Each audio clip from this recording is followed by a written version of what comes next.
up? What's up? What's up? Good morning, sir. How you doing? Happy Saturday, Dom. Thanksgiving +2. Yes, sir. Yes, sir. Look at Jason rocking his drug dealer hoodie. Dude, this is my $19 gas station Baja. Yeah. I feel like Hey, I've seen those. I feel like I've seen those recently. I can't remember where, but I wasn't mad at it and I almost bought it. But I'm like, I remember those things as being like a thing, but also I think that was one of the first articles of clothing that really taught me that clothing could be uncomfortable and not worth it, no matter how cool it looks. so I will agree on most points. Yes, they were a thing in the 90s. This was like one of those they were like it was almost like the spring starter jacket. Remember starter jackets? Yep. So I Yep. think this was about the same year, and I don't know where people would get them from, but it was like it was one of the few pieces of clothing that I like specifically asked my mom for was to Mm. get one of these. And no, they're not generally comfortable. Like it's like I'm wearing a potato sack or a corn sack. It's burlap. Um, but Yeah. I will say, after getting one, after almost 2 decades, it's like the inside has like it almost kind of has like a terry cloth inside, so Mm. definitely improved the design a bit. um and I figure if the girls in my family can order oversized clothing from a third world country that girls make clothing, that little kids make clothing, so can I, except I'm buying local at the Denver International Airport gas station. Where they import it to. There were I used to probably, go. I used to go to Mexico a lot when I was a kid. My grandfather would go down there with his RV, get a camp spot. We'd go down there, and there were hundreds of thousands of those in the markets. So that's yeah, where we would get ours from. We'd get ours straight from the source, and they were terrible. yeah. Well, I mean, they're not pretty, but so I No, dropped my mom off at the airport yesterday. Good morning, Ryan. I still had a like a post Thanksgiving haze in the morning, like, mm, didn't really know what I was doing, unshowered, unfocused, over caloried. okay. So that And hoodie matches your vibe. oh yeah, it definitely matches this vibe today. And so like I went to the gas station to get a snack, and then they had these there. You go to like a travel center, and there's like a hat rack, and there's like gas station gifts. Sometimes Yeah. they're actually cool, and sometimes even have like a mall knife and sword rack, which I did spend a few seconds at. But I spent a ridiculous amount of time rifling through these things on the rack, like too much time. I think like I was going back and forth. It's like, should I get the off red, brown and gray, or the like? Was it on Black Friday sale? I'm sure they're on sale all the time. Um, and like they had sizes, but I don't really think they have matching sizes. I just think they throw tags on them. Yeah. Um, and here's where I knew that I was bought in. I asked the gas station lady attendant, I was like, does this look like it fits me? Like I was asking the gas station lady if this fit me. And I was like, I'm bought in. Like this is a thing. This is how I'm spending my morning at, at the airport. Such a So silly story. I know it was, I don't, I spent more time doing that than I did getting my gas station hot dogs. God, this Uh, guy. But anyway, I'm feeling pretty cozy. It's nice. This is going to be my houseware. I'm just trying to keep Kristen's hands off of me all the time, and I figure this is the way to do it. That's what I was thinking too. Yeah. Good morning, What's Ryan. up, How's it Ryan? going?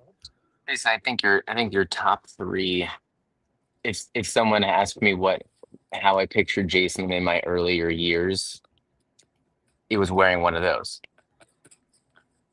Yeah, it was the same. I got these colors because I'm pretty sure the one I had was gray, black, and red as well. Yeah. Yeah. Got it. Or Did I if Those even got anyone wear it a lot? else, if what? Did I even wear it a lot? I don't like. It's like I remember having it, but I don't remember. I don't remember it becoming like a part of my regular wardrobe. It's like, okay, I have one. I'm cool for a little bit. I think this deserves a post, Ryan, where we share a picture of Jason and ask all of our friends if anyone else has one of these, picture for proof, Rate my and fit. see what comes back. Yeah. No, not or just rate your fit. Just see if anyone else has one of those in their closet, or if anyone's willing to go to the local gas station and grab one. Just for comparison. Just to see who else rocks your vibe, man. Yeah. Dom, how you doing today? How's Saturday? I'm doing good. I now have two teenagers in my house. My 12-year-old is turning 13 today in about 2 hours. I think around 7:41, I think is what she said her birthday was, her time. But yeah, 13. I've got a 13-year-old in the house. Today is the day, and she's excited. We're all excited. Her friends are coming over. We got some stuff for her. She wanted a guitar, so we got a guitar coming. Excellent. Yeah, we'll see how that goes. But yeah. Nice. Well, happy birthday to Brooklyn. Mm-hmm. Mm-hmm. Mm-hmm. Thank Bailey. you. Thank you. Sorry, Bailey. No, it's No, Brooklyn. You your got it sister. right. Sorry. I was thinking high school. Yeah. Um, What are you guys yeah. up to today? I am planning on going to the gym. We are sans two older kids today. We had a really Oh, we had a good night of just our 6-year-old. Set up a Christmas tree. And kind of jumping into today's page a little bit early, 9 minutes in. uh-oh. Today we're talking about all the little things that kids do to show that they trust us, their vulnerability. We are the mountain of stability, whether or not you're showered and had a couch dressed in a Marty McFly poncho.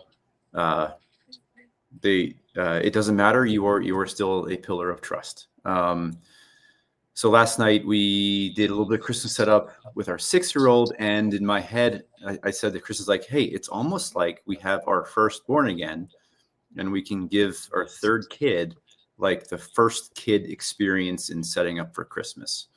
Mm, Um, yep. I mean, we were tired. Like it wasn't as I wouldn't say me and Kristen were at our best. Like we were definitely tired. We were taking this double sleepover opportunity as a time to chill out a little bit and spend some time with Hazel, which she did. I fell asleep on the couch. I let Hazel sleep in our bed. But it was a nice little. And I had to. It was like it didn't come easy. It wasn't like an easy thought. I was like, how can we take advantage of this one night where we just have our youngest kid? Because it doesn't happen Yeah. all the time. So just trying to be there, trying to be excited. She kept asking to put up the tree and start putting up decorations. And even though we were tired, it was like, okay, let's. I think we were both on it. Without like reminding each other or like psyching each other up, we were like, okay, let's get some stuff out. So like we did like Kristen did the fireplace mantle, all that, set up one of our fake trees. I said one of our fake trees. We have more than one fake tree. Okay. But we are going to get a real tree. So yeah, it was good. And then we fell asleep, or she fell asleep watching Elf on the couch with Nice. us. Just trying to be there. Just trying to be there for a 6-year-old instead of, treating it as a break from everything. Mm-hmm.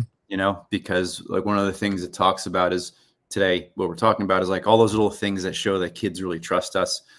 The book references like like a trip to the bathroom where it's like, you walk into the bathroom and they're sitting there, feet dangling, and they're just staring at you because they trust you. It's not like they're not asking you to leave yet until they're 10 or 9.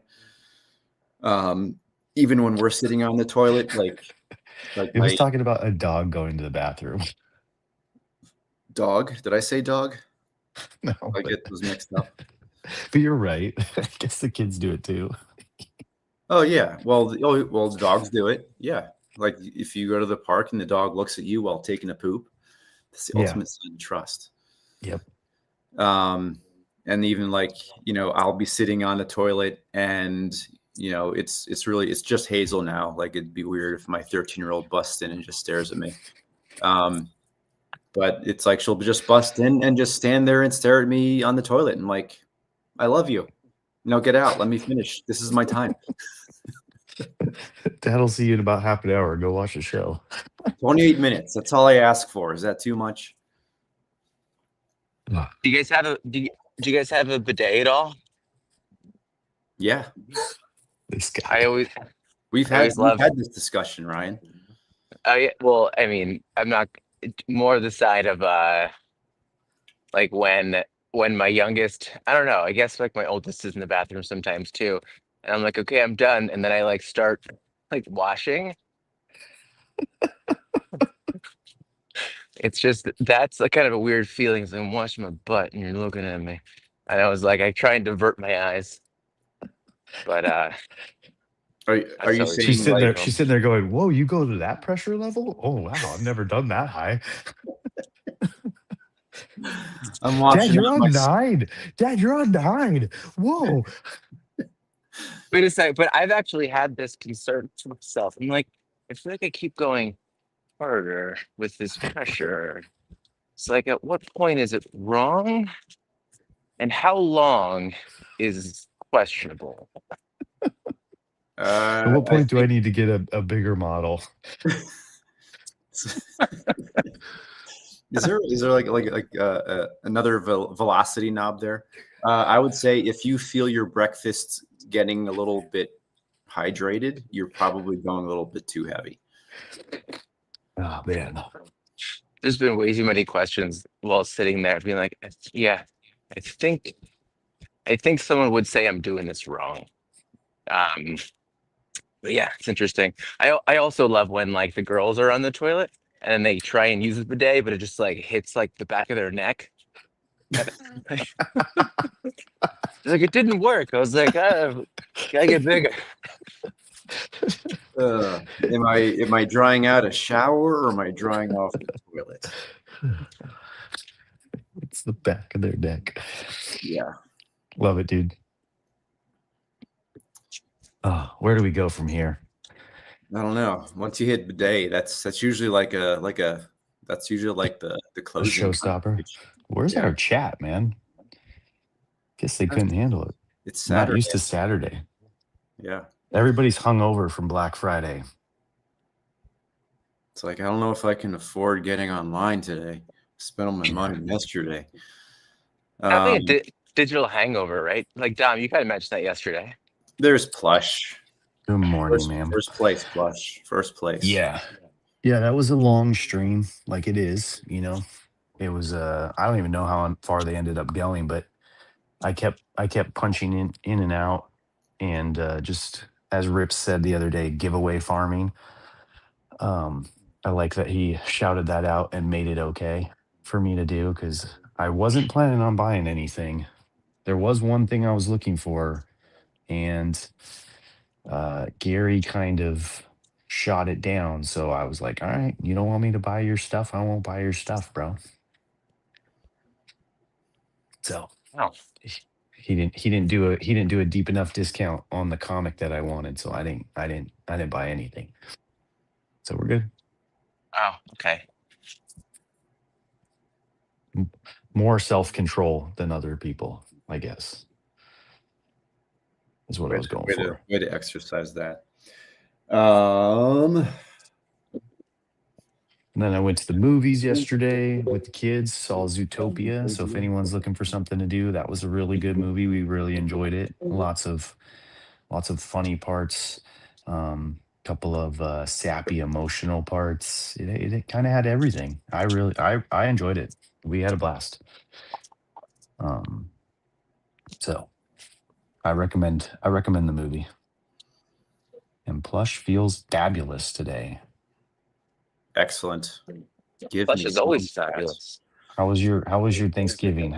She was going through the grind on Turkey Day, so I'm glad you're feeling good today. Ugh. Can I paint a weird scenario for you? Yeah. I don't have my keys to my front door of the building here, and I can't buzz myself in because like the buzzer's not working right now. But I just watched one of my neighbors, who I don't really know, walk over to open the front door so I can like chase her down. The Do it dog, keep the door open. But like it's really weird here while because you're like live. people get scared. And then oh wait. Okay, anyway. But yeah, talk about trust. I always have to be like really aware of like making sure people know that I am not someone dangerous coming up behind them. And everyone gets scared anyway. So I think it would be better if you were wearing a knit gas station hoodie. you got the keys? It's called a Baja.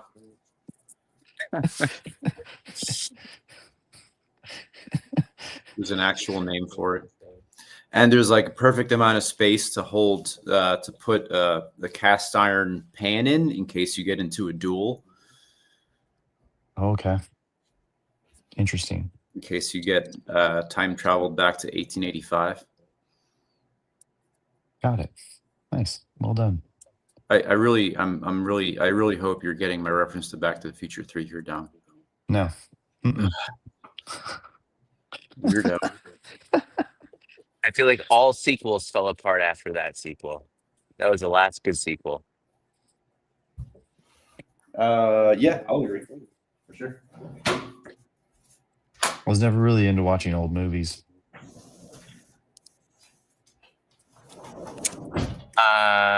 But at the time it wasn't an old movie. When did it come out? I don't know, 1999 is my guess. I don't know if that's the case. But No, but at the time, definitely no. I'm going to say 1993 or 4. oh no, okay, go look it up. I'm not going to look it But up. okay, I'm going to assume that I'm right. Boys, I'm going to pivot here. Me and my good friend Zach, he might be listening in. I sent him the link. He might join in. He might not. We got into a really good talk that ended up kind of really tying together what seems to be what we've been talking about, especially for the past 2 weeks, 3 weeks or so. Getting into December, the worst chapter of the book. I think we're starting Or the best. tomorrow. By worst, I mean like it's just kind of starts punching your heart a little bit. We'll see how this year goes. But we talked a lot about our kids getting older, getting into the teenage years, and getting to the age where they're observing us, and getting to the age where at least I remember starting to be observant of my parents and what I would be like at that age. Like, we both have 13-year-olds, high schoolers. They're getting to the age where I remember thinking is like, oh, is this what I'm going to be like when I look at my dad? Or like, what habits do we see our kids carrying with them that maybe we have fostered or not? Or are there things that they are like actively trying to do better than us already? It was a really good, like, super late night Dad's After Dark, even though he wasn't here. But it was it got me in the mood for today, as far as just paying attention to what my kids are looking at or what I'm doing when the kids are watching us. Does it tie in today's page? Possibly, with the whole trust piece and all those little things that they do to show that they trust us. Like if you have a 6-year-old or like between 6 and 9-year-old, I would say like the most accessible thing is like they just come up to you and stare at you for a hug. That's it, because they know that you're going to do it. And then as time goes on, it's like, my 13-year-old, much less, she'll come in and just kind of like stand close to me and like start moving her head towards my shoulder, like seeing if I'll like go in for the hug, and I will. But like one of the questions that I was kind of wondering about is like, at what point do they start to sense that the off chance that I won't come in for a hug, like there's less trust that there's going to be a hug for some reason. I don't know if it's like the discerning mind of a 13-year-old, or like more confidence in themselves. I don't know. That's my question for today. Is like, at what point do kids stop coming in for that, and for what reason? If only just getting older and more experience. Good morning, Dan. What age do kids stop coming in for the hug? Yeah, when do Ever, they man. start? I mean, it's probably a slow bake. Yeah, I think they like lessen a little bit. There's obviously just times when they're not feeling it. But I think if we all establish early on that like that's our way of affection, like I'm just a hugger. Like I don't know that my wife or her parents, or like I can see certain people that aren't huggers, but I am. So like me and Bailey hug every day, a couple times a day. It's just my thing, like especially first thing in the morning when they come down the stairs, because as you know, I'm awake, they're not. So as soon as they come downstairs, like I try to be at the bottom of the steps, wait, with open arms, ready for a hug, just to say good morning. Same thing with like a good night hug, couple through the middle of the day. I don't know.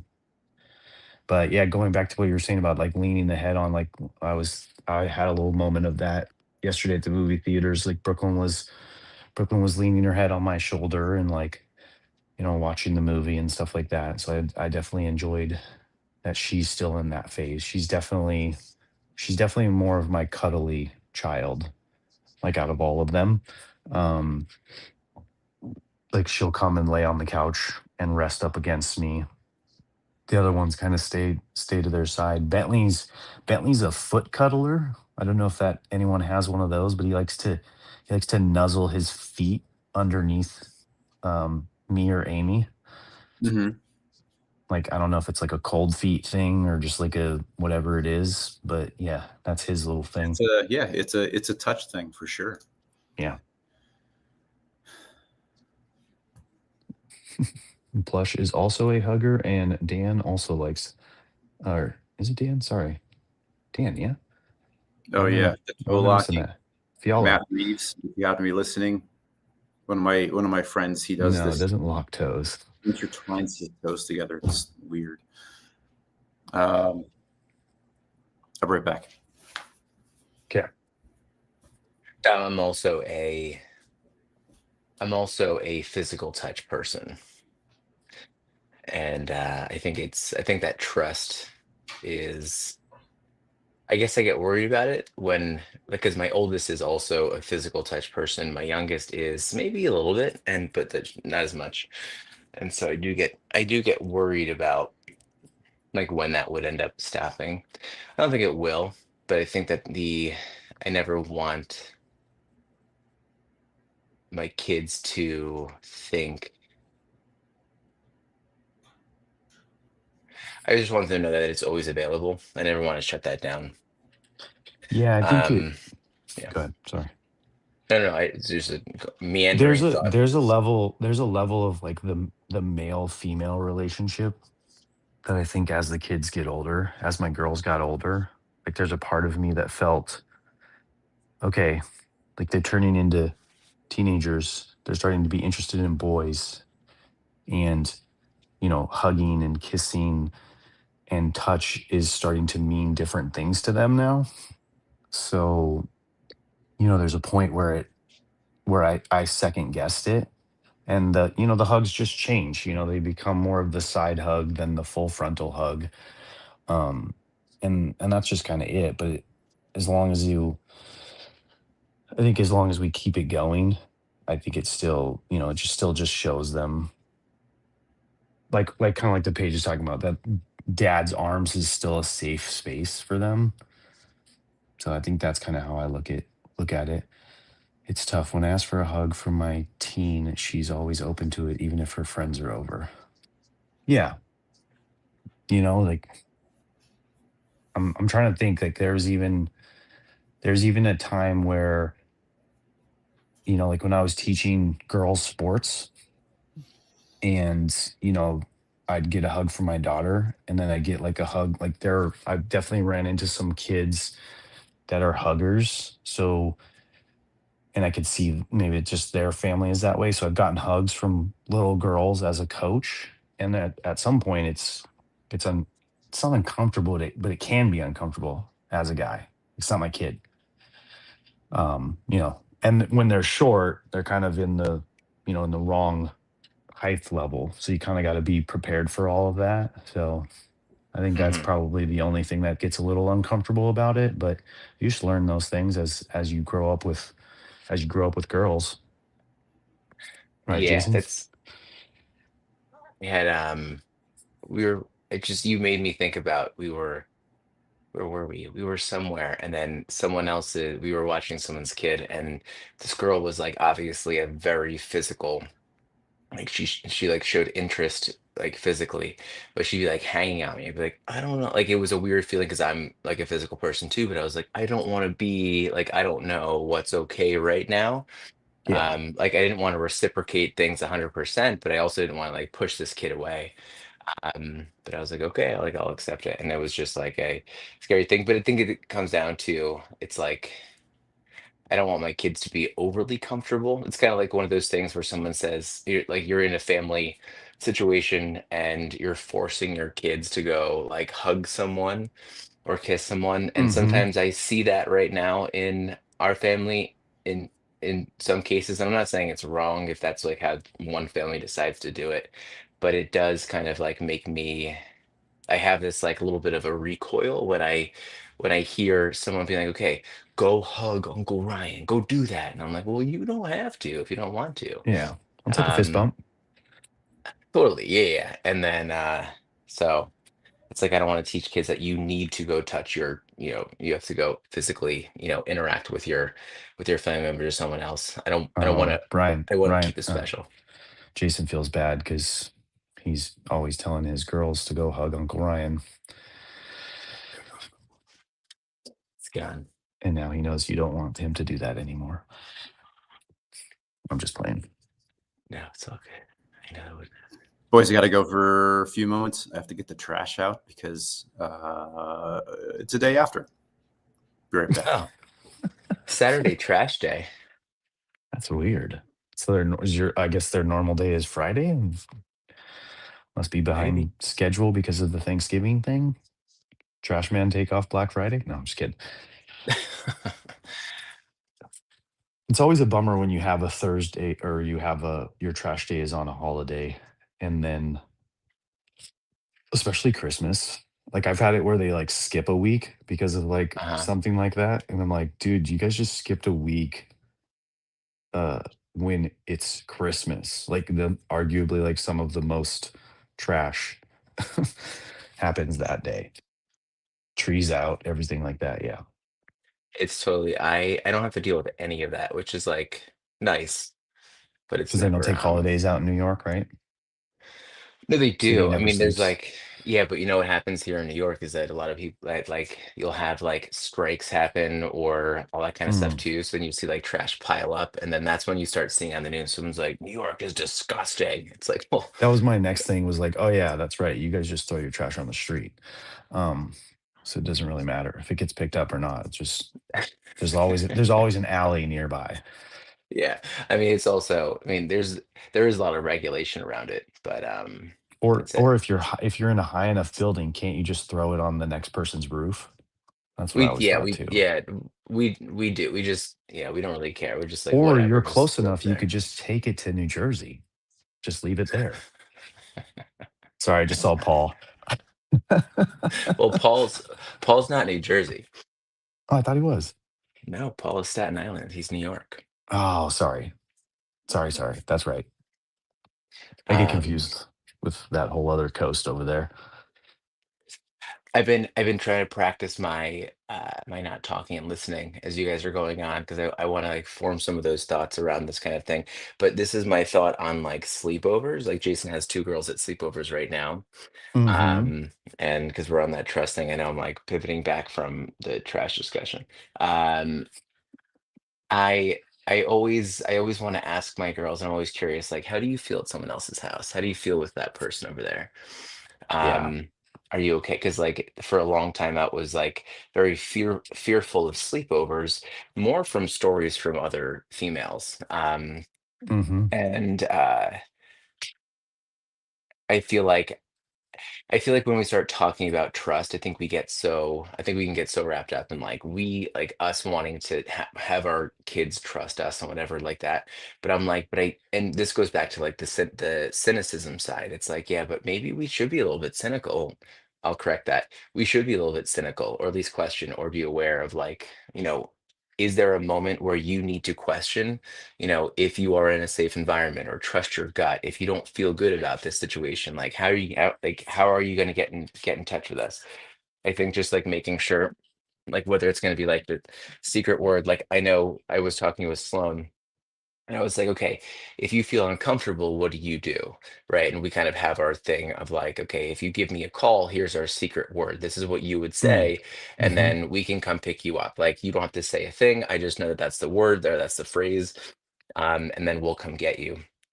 And I'm always like, I, I think I'm bringing these thoughts together as I'm kind of talking right now. But it's Mhm. like knowing that Sloan is a very physical, she's a physical touch kid.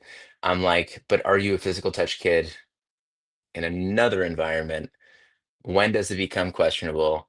When do you have to question it? When do you have to know who you are versus what you should be like? It's just always there. So I'm always that's what I'm always thinking about. I always just want her to remain safe. I don't want her to be taken advantage of just because of who she is and then like not trust herself. Yeah.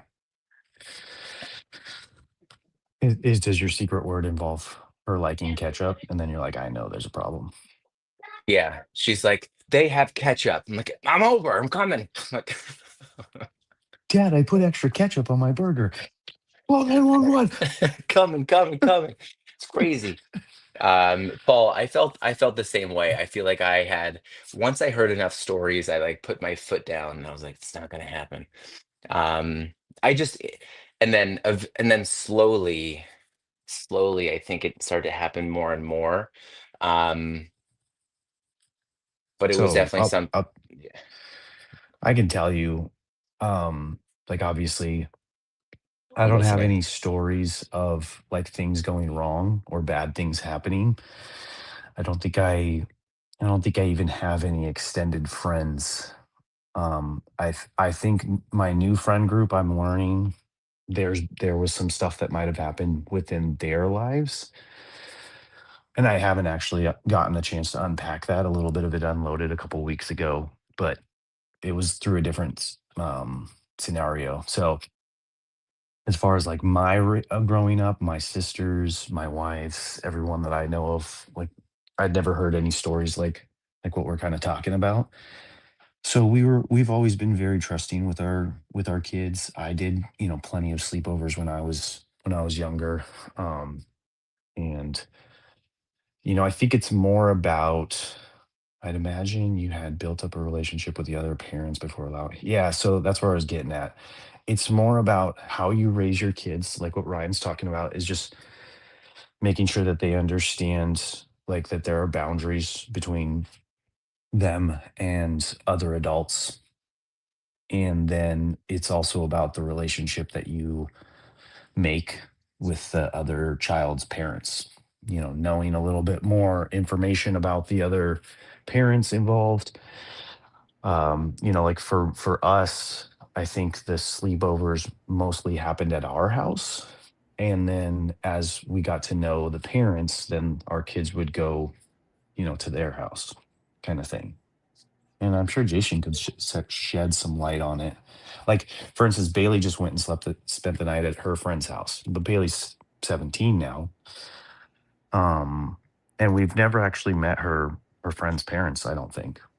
But again, she's 17. She's done it enough times that like she knows her thing. She knows what to do.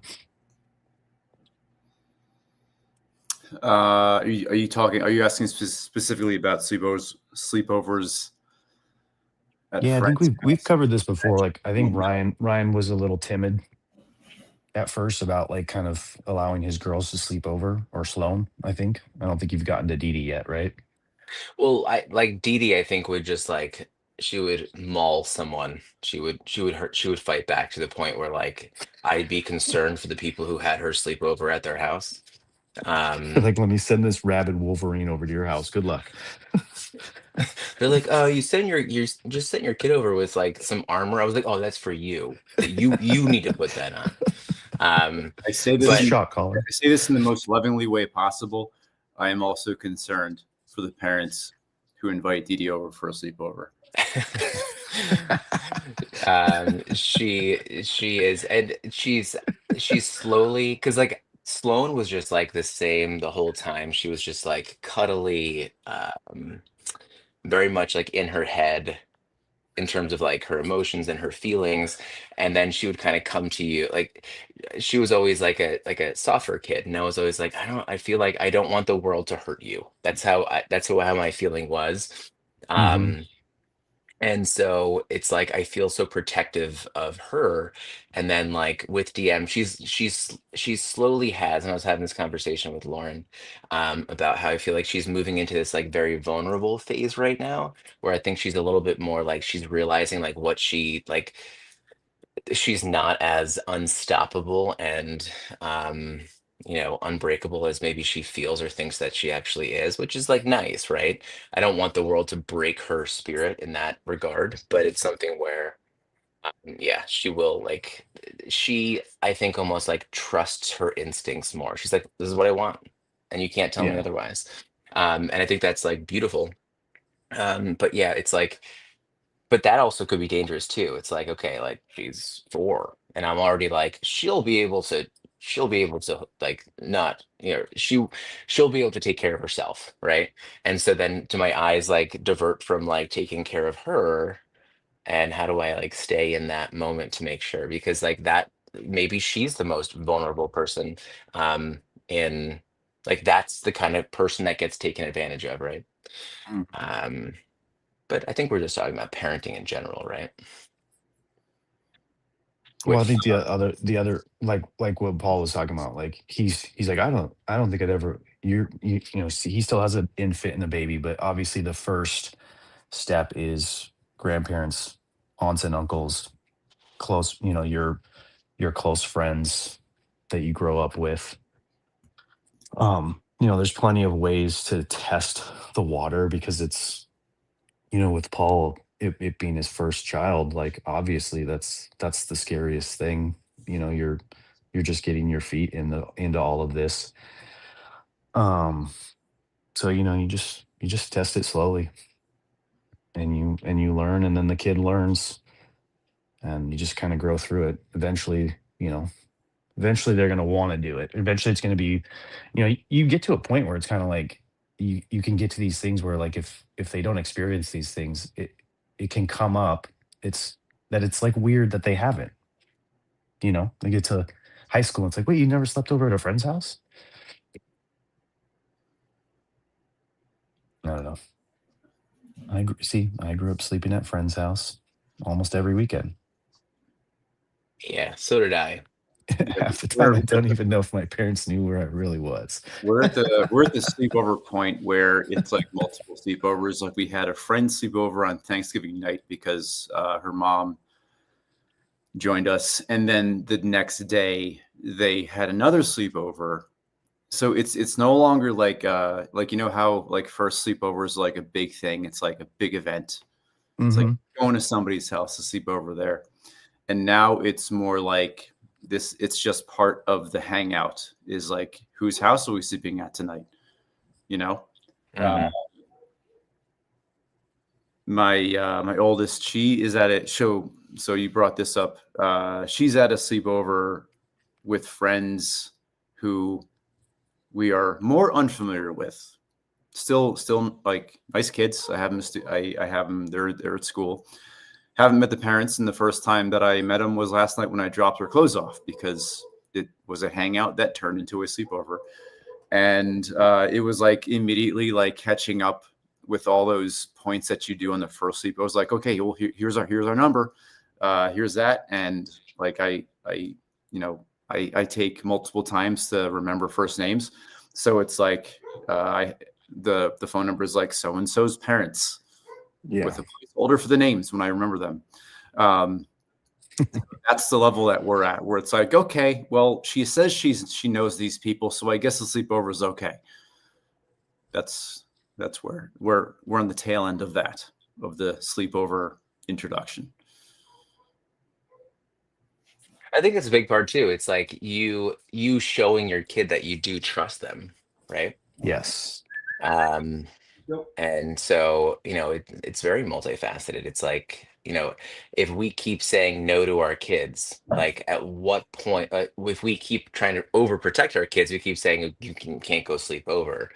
It's like, oh, do they not trust that person or do they not trust me? And then like it really is this fine line of making sure even with my kids, my line is always like, I have two choices. I can either trust you or not trust you, and I want to trust you. So if that's what you tell me, then I will trust that, and that I think has some danger in it. But I never want them to think that I don't, or that they can kind of say whatever to me, right? And then I'll be like, okay, got it. Like I'll know if they're lying, maybe, and then figure out something in the back end. But it's like, and I'm kind of curious if anyone else, like, hey, my parents were so protective that I just became so untrusting of everything in the world, and then I didn't even know how to trust myself. Yeah. Um, and so, is that helicopter parenting? Is that, whatever else that is? So I think it's Well, it important gives them a to. layer of like experience, like experiencing other family dynamics, experiencing other like so Brooklyn has a her friend group. They are they're Asian. Like I think there's a Chinese family and a Korean family, and so she's experiencing other cultures and other foods that like we don't, So and she's enjoying it, like the way that they cook, the food that they make, and I'm like, it's opening up Brooklyn's palate, and she's asking us for all this other, to try to. She wants to go to sushi with us and stuff like that, and whereas our teenager won't even touch this stuff, but because Brooklyn's experienced it with her friends, she feels safe enough around her friends to feel safe enough around their parents to trust, whatever this food is that they're giving her. And it's just like a really nice, enjoyable experience for her. And I love that for her that she has that. And I tell her all the time, I'm like, dude, hit your friends up. Go spend the night. Not I'm not trying to get rid of you, but like go hang out and experience, someone else's household. At some point, maybe they bring back something like, oh, this family does this. Why don't we do this? Or maybe they learn a little like, oh, like this family's really, strict about this. I'm glad you guys aren't. See a now, little grass is greener on the other side, or maybe the grass is greener on our side. yeah, I think that was a good point you brought up about kids developing a bubble based on what their parents said yes and no to. Hmm. And the way that you the way that you phrased it, was like, oh, my parents, we never had sleepovers, so I just ended up not liking sleepovers. That kind of sounds like a realization that maybe like somebody has in their 20s, where it's like, oh, I'm this way because of this. Yeah. Because largely at this age that we're in, it's more like, oh, my parents won't let me have sleepovers, which I don't hear often. Um, but like once in a while, it's like, and there was only one adult experience that I had, and it was a very long time ago, where it was at a house party. It was after college, and um, I don't know, 23, 24. And this guy I was talking to, he was like super straight laced. It was like one of his first house parties. And as he was, he had a drink, and it was almost like he was processing his entire childhood that night, because like he was hanging out with other people the same age. He had a drink, and it was almost like you could see like he was like mentally taking this collar off of him, or trying to break free Mm. of it, where he was like, yeah, I grew up in a really conservative household, and we never talked about drugs, and it was evil, and went to church every Saturday and Sunday. And it was like seeing a metamorphosis of a butterfly leaving the pupa, the cocoon. What's parts of the pupa? I don't know. But We don't talk that about that that's part. Isn't the chrysalis? That's going back to the bidet conversation. Let's not go there. yeah. Well, Ugh, that so pupa many is wet necks. pupa is multiple. But that's how I would imagine that conversation going with kids who never got that chance to spend time at another family's house, or at least being allowed to exist in another family's space. Is like they get to their early 20s, and they're like, oh, there's like people also have lives as well. It's not just us. And they go into like a culture shock, like That's because there's exactly what just you say. so many different Yeah, people out there, you that's know, actually like, yeah, that's the best word to especially say. when they get to college. Like those are those kids that when they get to college, when they finally leave the nest and they run into the melting pot that college is, Yeah. Well, you know. this was after college even. It was Mm, like it even seemed like I think I might be making this up just based on this conversation, but I think he brought up like his college experience too, where it was like, didn't party, didn't go out, just studied for yeah. 4 years straight. And it was like, and I remember just kind of like watching him from afar, and he would have the same conversations with multiple people of like, it's his first night out, and this is all brand new to me, that whole thing. And Yeah. like, is like, on one hand, it's like, that might be a cool experience, like getting to that age, and like having this entire world open up to you. But at the same time, it's like, is is he missing out on any developmental stages, or did he miss out on any developmental stages? Because I'm sure it's like once you're an adult, you grow into that a lot faster than you would as a kid. You get used to what other adults do, and if you're open minded and open to receiving that kind of experience, I'm sure you can bounce back to what a well adjusted young adult is a little bit quicker, maybe. I hear you. I get nervous that my girls would not know some of the things that should be done. And I always think about two things, and they're both poop related, so please excuse it, but it's more on like your message. But I remember hearing a story one time where someone was trying to, they were, this wasn't a direct connection, but it was like just a story I was hearing, and so was the second one. I'll be quick about it. One was that this one person was trying to connect with someone else and be like, where did you guys keep your poop stick? And someone's like, what are you talking about? Like, Oh, yeah, when someone takes too big of a poop, like, where do you keep your poop stick so that you can like break up the poop so it flushes? This person's like, what are you talking about? Oh And my God. I mean, like, so to go just to go through life, it's like, wait, hold on. You all didn't have a poop stick? Um, and I'm like, I don't want my girls to ever have that situation. And then the worst one is like one of the more recent ones that I think people have seen, where like the one guy was trying to ask everybody, he's like, "What do you do when you have diarrhea?" He's like, "You have to catch it," and everyone's like, "What do you mean catch it? What are you talking about?" He's like, "Yeah, you catch your poop, right?" You like he didn't under he didn't know that pooping not in your hand and then putting it in the water is what you're supposed to do. And so Uh, this was happening on like a live podcast, and everyone's like, what are you talking about?" He's like, "Yeah, you catch your poop and then you put it in the water, right?" This guy was like 35, I don't know. And I was like, "What are you doing?" Um, and so like I get nervous. I'm like, are we doing anything that my girls like need to be taught? Like how to wipe, or like what else is it in life? Like just how to put on your shoes correctly. Like what are we doing? What am I doing right now? um, That makes me Ryan, nervous.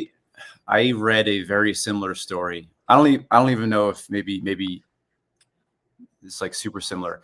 Not a poop stick, but a poop knife, like a big Oh wait, chef's knife. correction. I think that's maybe it was the poop night. Something similar, but you had Similar just a story, but giant knife by people's toilets.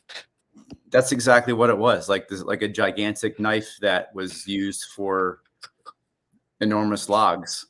Uh, I read it somewhere. It might probably even read it. It's probably what I found. Like that's out of all the stuff that I read every day, those are the stories that take up most of my brain space, and those are the ones that I remember. Not current events, not Stories tutorials. about poop. It's the one person who grew up with a family who had a poop knife. Why does this happen? Yeah. Yeah, Yeah. Paul. Why are we talking about poop? Because it's Thanksgiving. it. That's why. And we're It's not, but the poop isn't the main thing. It's the fact that It's the gaps in it's knowledge. a weird thing. Yeah.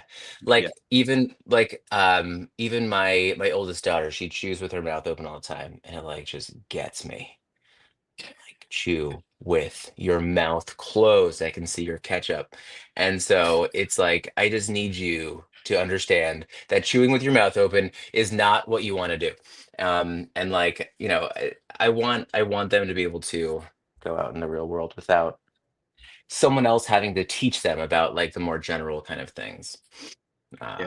Um, I would say that if you can't think of, I think if you're open minded to it now and thinking about it, you're generally safe. Like I can't imagine what I can't imagine what like the poop knife parents would think when that got back to them. I don't know. But I'll circle this back to like what we were talking about, and maybe this is what your tie-in was, is like Can you get us uh, out of poop talk, Dom? allowing your kids to go on sleepovers or to other people's houses and just experience other families is going to help them um, widen their knowledge base and figure out the little things that maybe your family does that other families don't. mhm. Like, wait, your dad doesn't make protein shakes and talk to himself in the kitchen? Okay, I guess that's just my dad. You I don't think have you're talking your about dad doesn't you, have a Ryan. your dad doesn't have a boom mic in his master bedroom? That's weird. Okay. And a camera setup, 4K camera setup. What does Your your dad dad do? doesn't have 19 unfinished paintings in his basement? Whoa, weird. Not 19. Or whatever. A weird suitcase with a skull on it is not just chilling in your dad's art Your dad studio. just paint stuff. Ugh. You I was guys were curious supposed to what do me like Your I dad, couldn't think of anything. uh, your doesn't go to the garage and just whack on a bag for half an hour and then talks to a screen. exactly. They're sleeping, so they don't know the weird stuff I do. He goes outside and just talks. He's just I talking do. You know out. what I was looking at the other day? So like I was thinking about the moment when my kids finally realize that like there's 100 of these videos on YouTube. And they're like, whoa, that's what you've been doing this whole time? I don't think they realize it. No, Do they're your gonna kids find know it. it? Like, do your Um, kids know, Jason? they know that I do this, but I don't think that they're aware that like we have some sort of a presence. Like I told you guys before, like I wore my daily dad shirt to school once, and there was like a group of sixth graders that asked me about it. So then, like the next day, like I saw them in the hall, and they were like, we saw you on the internet. We saw you talking this morning." So I don't know if they still do it, That's so great. or if they shared it with their parents or something. I don't know. Wait, Yeah. is that like is that in your head though? Are you like Well, yeah, it's like when I feel a swear word coming on, it's like, oh, there might be kids watching this. Imagine your students listening to this one. It's all about poop. Yeah, but we don't have the poop stick. It's another family. Not anymore. but We there got rid of might be a ours. kid Not out after there this right now conversation. who's like, but we have a poop stick. In Mr. your class. Mr. Turner told me this is strange. Mr. Turner doesn't have a poop stick, Dad. But he Why do we does have have a sweet Baja. Hey, I got one Yes. of those too. I feel like someone's parents is like, oh, I didn't know that Mr. Turner was a junkie. I don't know. I We feel like should everyone listening to cancel this him. needs to go to the gas station, get themselves a Baja, and wrap it and give it to that one family member or friend that you know will appreciate it. There's always one. There's always going to be one family member who needs a Baja, and you probably know who it is, and they probably know who it is, and they probably know that Or you know that they know they want one. or everybody just ship one to Jason, and then next week he'll have, or next year he'll have 17 of them. There was a really nice aqua blue one that I almost got. Ryan's like, damn it, Dominic just You ruined can my gift for my brother. I feel like you can wear them like mood rings. Hey, so I am gonna have to go in a minute, but I wanted to ask one question. Can you guys, I'll tell you if it's on my list. I need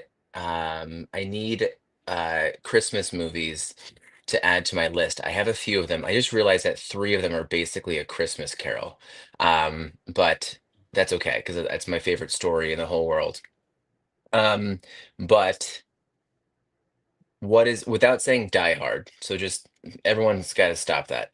But can you guys give me a Christmas movie that maybe you're thinking of? Titanic. God, okay. I'm just gonna end this. Elf. Well, Elf is free now. Right at this moment, it's free because I guarantee they're going to start charging for rental on Amazon. Yeah, it's ridiculous. Elf is on my list though. Yeah, Elf is number one for sure. Christmas Story. Even I don't know if you guys caught the what's up, Revan. I don't know if you guys caught the Christmas Story sequel. I think came out like 2 or 3 years ago. It was actually not too bad. Like it had the original cast. They're all older, and like Oh, it definitely kept the flavor of the original Christmas Story. It was good. I just saw that. I just saw that it came out, and I was like, I didn't know that came out. Yeah, it was good. I think I watched it twice. I would watch it again. Dom, do you have one I can add? No. Oh, thanks. That was good. Four Christmases. Uh, Jack Black, Cameron Diaz. No. Oh yeah. I think the only thing I don't like is like when it's like, let's watch a Christmas movie, and then like I start to see like Lauren go through like the list of all of the Hallmark like C graded movies. I'm like, no, no, no, let's just stick with the originals, please. But one I will say that was really good, just to add to your list, because I was just reminded of it, was Spirited with Ryan Reynolds and Oh yeah, that was a good one. his face. That was a good one. Wait, Anyway, wait. I have one, two, Is that the three, four, one? five, six. I have eight. So I think eight's a pretty good number. Wait, what's the Ryan Reynolds movie where they're all imaginary characters? Green Lantern. Oh no. Classic. I forget. I forget what that is, but that was filmed in our neighborhood. Oh yeah. That was that got me that got me a little moist in the eyes. That was a good one. I don't know if it's Christmas related, but definitely gives me the Christmassy No, feels. it's not. Yeah, Jason, I think I feel like you just are just naming movies. I'm just naming all the Ryan Reynolds movie where he stars as Ryan Reynolds. It's just Yeah, all of he's that. just it's the same character every time. Yeah. That makes sense. All right. I gotta go All right. I have to go mind my 6-year-old. All right, dude. Hugs on See you the guys. don't forget clean that poop knife, y'all. See it. Nice. Go Google poop knife. You'll thank us later. Don't do it. Don't. See you guys.